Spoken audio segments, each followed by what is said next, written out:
Stoicism, वैराग्य। क्या हो अगर हम रमता योगी बन जाएं? रमता योगी यानी वो जिसने वैराग्य नहीं लिया है, लेकिन वैराग्य की कुछ खूबियों को अपनी जिंदगी में उतार लिया है, यानी स्टोइसिज्म।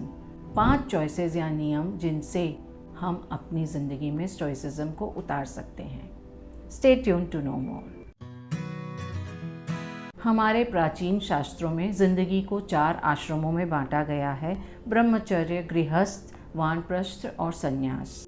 हर आश्रम की अपनी एक भूमिका है किसी भी जिंदगी में। जिंदगी हम इन 4 आश्रमों के हिसाब से नहीं जीते। वही रोज़मर्रा की भाग दौड़ करते करते हम थक जाते हैं। संन्यास लेने का हमें समय नहीं मिलता। इन उलझनों के साथ ही कब समय समाप्त हो जाता है हमें पता ही नहीं चलता। संन्यास नहीं ले सके इसका ये मतलब नहीं कि संन्यास की कुछ खूबियों को हम अपनी ज़िंदगी में नहीं उतार सकते। स्टोइसिज्म यानी डिटैचमेंट, वैराग्य, इसको हम अपनी ज़िंदगी में उतार करके, संन्यास ना ले करके भी सन्यासी की कुछ खूबियाँ अपने अंदर विकसित कर सकते हैं। Number 1, be disciplined.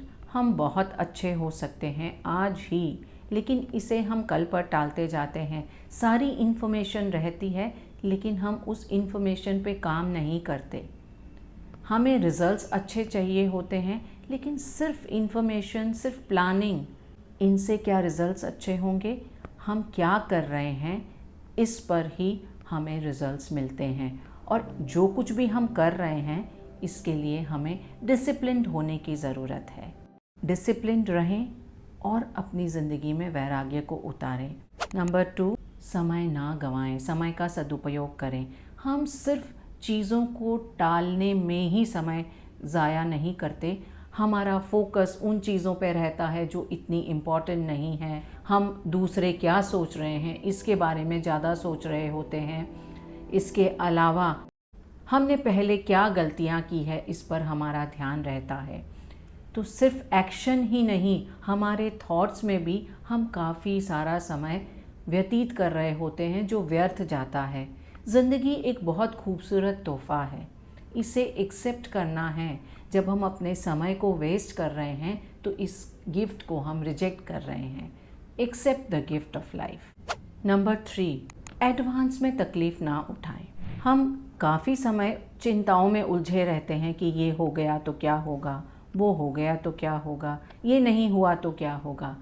लेकिन हम जितना असलियत में तकलीफ़ पाते हैं उससे ज़्यादा हम अपनी इमेजिनेशन में, जो समय से पहले ही हम शुरू कर देते हैं, हम तकलीफ़ पाते हैं। सेनेका ने कहा है कि हम वास्तविकता से ज़्यादा कल्पना में तकलीफ़ भोगते हैं। उन सारी चीज़ों के बारे में चिंता करके जिनके होने की सिर्फ संभावना मात्र है, ज़्यादातर चांसेस हैं वो नहीं होंगी, फिर भी हम उनके बारे में एंग्जाइटी करते हैं और ख़ुद को बहुत तकलीफ़ देते हैं। आप प्रिपेयर हो सकते हैं उन सारी चीज़ों के लिए जो अगर हो जाएं तो आपको तकलीफ़ देंगी, लेकिन इसके लिए तकलीफ़ ना उठाएं। मैं ये सोच सकती हूँ कि मेरा ये वीडियो ज़्यादा लोग नहीं देखेंगे, लेकिन इसके लिए अगर मैं पहले से ही एडवांस में ही तकलीफ़ उठाऊँ तो ये क्या मुझे फ़ायदा देगा? मेरी कुछ मदद करेगा? नहीं। मेरा काम है सिर्फ प्रिपेयर करना खुद को। इस वीडियो से कनेक्शन नहीं मिला तो मैं और कोई टॉपिक लेकर के लोगों से कनेक्ट करने की चेष्टा करूंगी। खुद को प्रिपेयर करें उन सारी तकलीफ़ों के लिए जो आ सकती हैं, लेकिन उसके लिए एडवांस में तकलीफ़ ना उठाएं। यहीं से हमें मिलता है हमारा नियम नंबर 4। आप सिर्फ उन्हीं चीज़ों को कंट्रोल करने की चेष्टा करें जिन्हें आप कंट्रोल कर सकते हैं। और आप कंट्रोल किसको कर सकते हैं?